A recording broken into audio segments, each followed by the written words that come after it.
नमस्कार दोस्तों, आज मैं आप बताऊंगा आपको कि अगर आपका सिविल स्कोर ख़राब है, रिटर्न ऑफ है, सेटलमेंट है, वेव ऑफ है या फिर आपका कोई डीपीडी है या फिर सिविल डिस्प्यूट्स है, इस केस में आपको क्या कर सकते हैं, क्या इम्पैक्ट होता है, मैं एक एक केस स्टडी करके बताऊंगा आपको।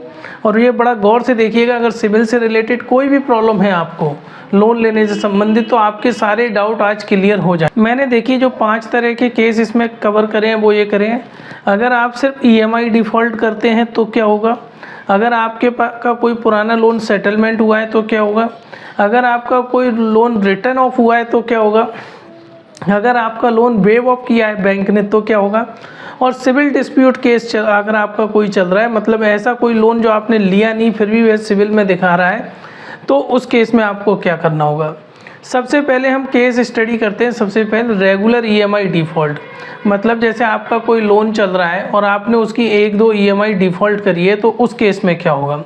देखिए इसके अंदर 2 डिफ़ॉल्ट होते हैं, एक मेजर होता है, एक माइनर होता है।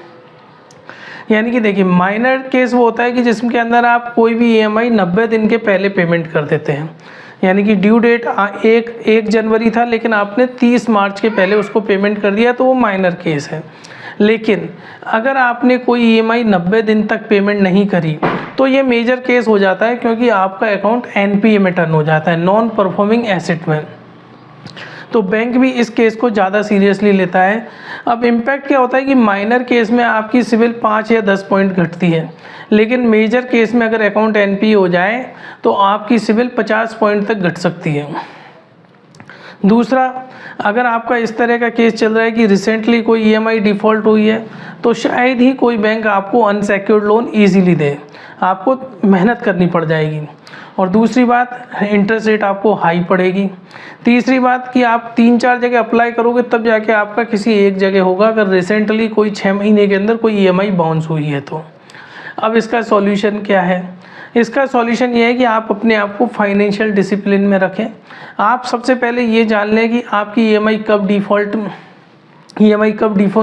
हो रही है, और उस डेट के पहले आप अपने बैंक अकाउंट के अंदर उतना प्रॉपर बैलेंस रखें।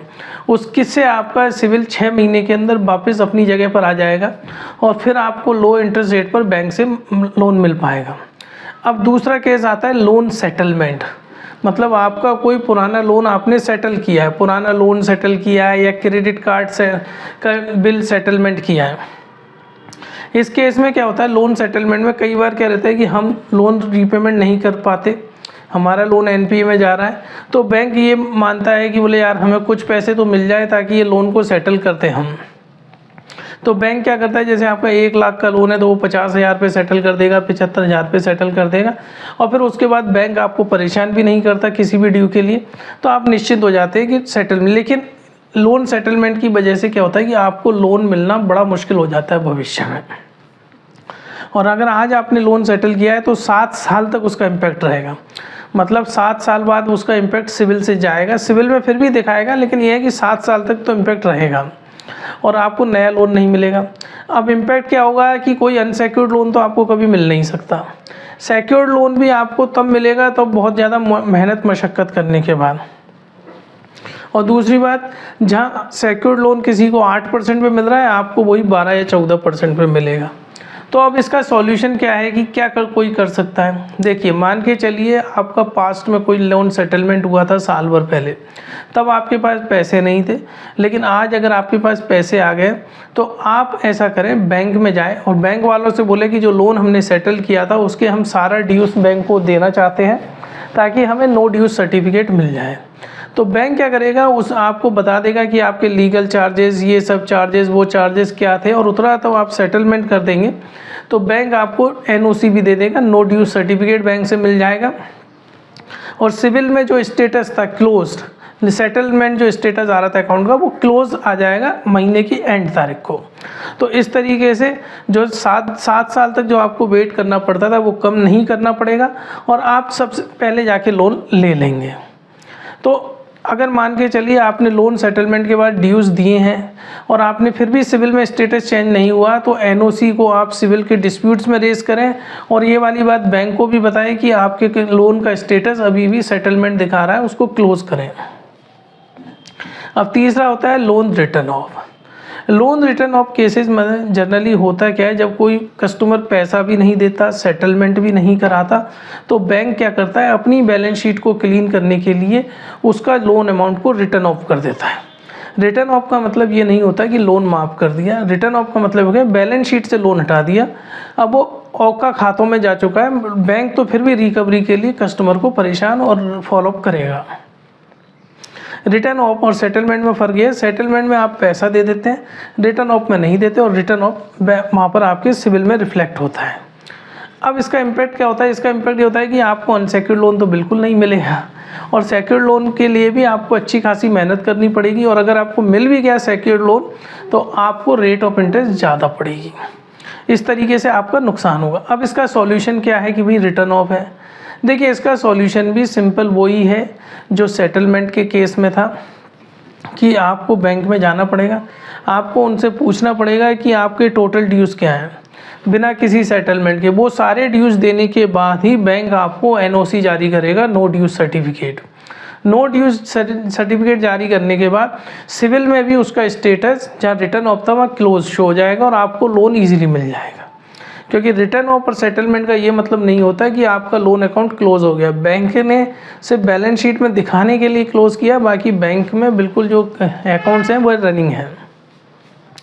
और हाँ, रिटर्न ऑफ के बाद अगर आप सारा पेमेंट कर देते हैं तो इंश्योर कर लें कि सिविल में भी उसका स्टेटस रिटर्न ऑफ से क्लोज हो गया है। अगर नहीं हुआ तो उसके लिए भी आप बैंक से रेगुलर फॉलोअप करें, क्योंकि वह तभी संभव होगा। अब हम तीसरा केस करते हैं, लोन वेव ऑफ केस। मतलब जहाँ पर सरकार ने लोन माफ़ कर दिया है, या फिर जैसे कि बैंकों ने लोन माफ़ कर दिया है। जैसे बैंक के लोन की मैं बात करूं तो 4 साल पहले तब हमारे जवान शहीद हुए थे पुलवामा में, तो एसबीआई ने क्या किया था कि 17 जवान जिनके पर्सनल लोन या होम लोन चल रहे थे उनके लोन वेव ऑफ कर दिए, मतलब बिल्कुल माफ़ कर दिए। अब जब माफ़ कर दिए, इस केस में क्या होता है, सिविल बिल्कुल इम्पैक्ट नहीं होता, सिविल में आपका नॉर्मल चलता है। और जनरली लोन माफ़ गवर्नमेंट का हिस्सा होता है, सेंट्रल गवर्नमेंट या स्टेट गवर्नमेंट कर सकती है, जो का चांसेस रेयर होते हैं, लेकिन सिर्फ गवर्नमेंट के पास वो अधिकार है। लोन वेव ऑफ और रिटर्न ऑफ में आप अंतर समझ गए। रिटर्न ऑफ मतलब बैंक ने सिर्फ बैलेंस शीट से हटाया, लोन वेव ऑफ मतलब आपका लोन माफ़ कर दिया है, बैंक ने करा है या गवर्नमेंट ने किया है। सिविल स्कोर पर कोई इम्पैक्ट नहीं होता लोन वेव ऑफ का, सिविल आपका बिल्कुल एज इट इज़ रहता है। अगर आपका लोन सही चल रहा था तब माफ़ कर दिया गया, एज इट इज़ रहेगा। लेकिन आपका लोन ही ख़राब चल रहा था और तब माफ़ किया गया, तो सिविल पे जो लोन ख़राब जिस दौरान चल रहा था उसका इम्पैक्ट तो आएगा, लेकिन उसके बाद आपका लोन क्लोज स्टेटस में दिखाने लग जाएगा। एक बात हमेशा याद करें, अगर यदि लोन आपका वेव ऑफ भी हुआ है तो नो ड्यू सर्टिफिकेट बैंक से ज़रूर ले लें, ताकि भविष्य में उसको एक फोल्डर में रख लें, ताकि कभी भी कहीं लोन लेने की ज़रूरत पड़े या कहीं कुछ ऐसी चीज़ें आए जहां आपको ये प्रूव करना पड़े कि एनओसी दो, तो आप देने के उसमें स्टेज में रहें। अब आखिरी केस आता है सिविल डिस्प्यूट केस। मतलब कि कोई ऐसा लोन जो आपने नहीं लिया वो आपकी सिविल में दिखा रहा था, या जो आपके लोन सही चल रहे थे वह भी सिविल में डिफ़ॉल्ट में आ रहे हैं, तो इस केस में आप सिविल डिस्प्यूट रेस करते हो। मतलब आप सिविल को बोलते हो कि सिविल कंपनी को बोलते हो कि सर ये आपने जो इन्फॉर्मेशन मेरी क्रेडिट हिस्ट्री के बारे में दी है वो गलत है, इसको सही करा जाए। अब सिविल डिस्प्यूट केस में क्या क्या हो सकते हैं, कोई अननोन लोन आपकी सिविल में शो रहा हो, लोन स्टेटस डिफरेंट हो एक्चुअल से, मतलब लोन आपने क्लोज करा दिया लेकिन ओपन दिखा रहा हो, सेटलमेंट लोन आपने बाद में जाके पूरा पेमेंट कर दिया फिर भी वो सेटलमेंट दिखा रहा है, क्लोज का ये स्टेटस है। रेगुलर पेमेंट, या तीसरा है रेगुलर पेमेंट कर रहे हो और डीपीडी अपीयर हो रही है, आप बैंक को हर महीने अपना पैसा रेगुलर दे रहे हो लेकिन फिर भी वह डीपीडी दिखा रहा है। यहाँ पर अननोन सिविल इंक्वायरीज अपीयर हो रही हैं आपकी सिविल में, उस पर भी आप डिस्प्यूट रेस कर सकते हो। क्लोज लोन जो स्टिल एक्टिव दिखा रहा है उस पर भी आप डिस्प्यूट रेस कर सकते हो। मैंने एक वीडियो बनाया भी हुआ है कि सिविल स्कोर आप किस तरीके से डिस्प्यूट रेस करेंगे पूरा डेमो के साथ, आप ऊपर आई बटन पे क्लिक करके देख सकते हो। अब क्या होता है, जब आप डिस्प्यूट रेस कर देते हो तो आपको कुछ टाइम वेट करना पड़ता है, जनरली महीने 2 महीने बाद जाके आपका डिस्प्यूट रिजॉल्व होता है। सिविल स्कोर जो इम्पैक्ट हुआ था गलत लोन से वह खत्म सही होता है। इस दौरान क्या रहता है कि सिविल की वेबसाइट पर आपका जो लोन का स्टेटस है वो डिस्प्यूट दिखाई देगा, लेकिन बैंक जनरली अवॉइड करते हैं लोन देना इस पीरियड के दौरान। अगर आपके पास बिल्कुल कोई सॉलिड प्रूफ है तो बैंक आपको लोन दे देगा, नहीं तो आपको वेट करना पड़ेगा 1.5 से 2 महीने जब आप सिविल डिस्प्यूट रेज करते हैं, उसके बाद आप बैंक से लोन ले सकते हैं। फ्रेंड्स, हमारी company connecting dots personal loan, business loan provide करती है पैन इंडिया। आप अपने किसी भी दोस्त या फ्रेंड की फ़ाइल हमें रेफ़र कर सकते हैं, हम 2% तक का कमीशन आपको देते हैं। फ्रेंड्स, मैंने एक वीडियो बनाया हुआ है कि ऑनलाइन SBI.com से आप सिविल स्कोर किस तरीके से निकाल सकते हैं पूरे डेमो के साथ। आप ये ऊपर जो आपको बॉक्स दिख रहा है इस पर क्लिक करके वह वीडियो देख सकते हैं। बहुत ही आसान है सिविल निकाल।